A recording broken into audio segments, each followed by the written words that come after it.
Once upon a time, long ago, in a kingdom far away, there were no written words, just stories.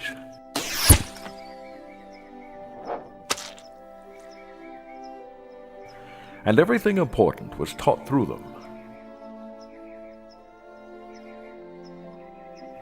Generation after generation shared and passed on these stories. They guided people's lives, values, and decisions because they were simple, easy to remember, tugged at their emotions, and the lessons they taught were obvious.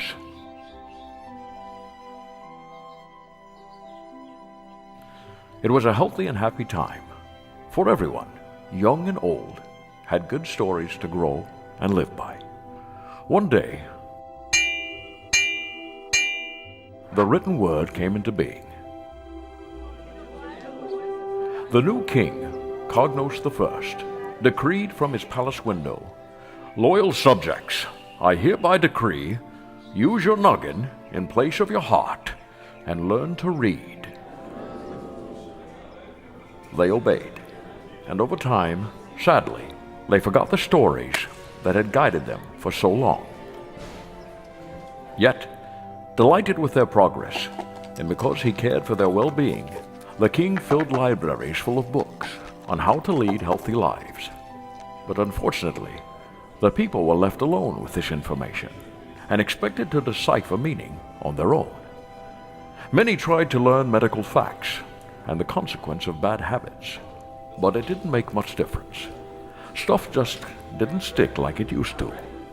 As a result, plagues of indulgence, obesity, smoking, drinking colas, and worse, overcame the land.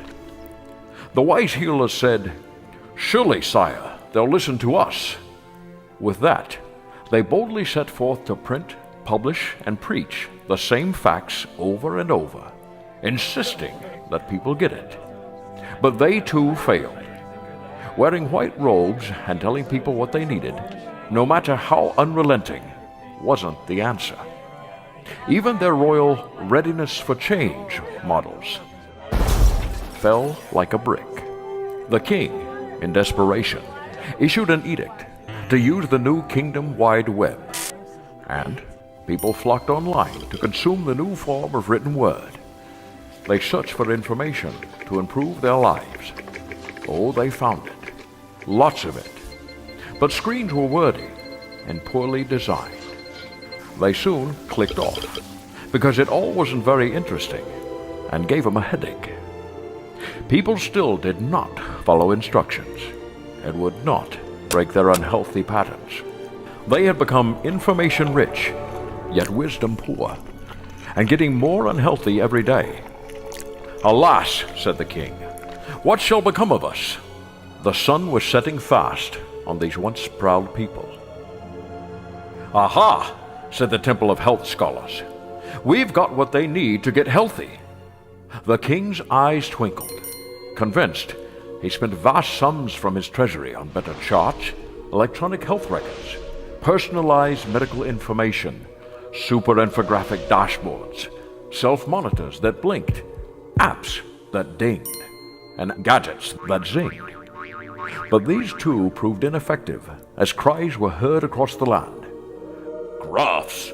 We don't need no stinking graphs. I've got a blue button. What color is yours?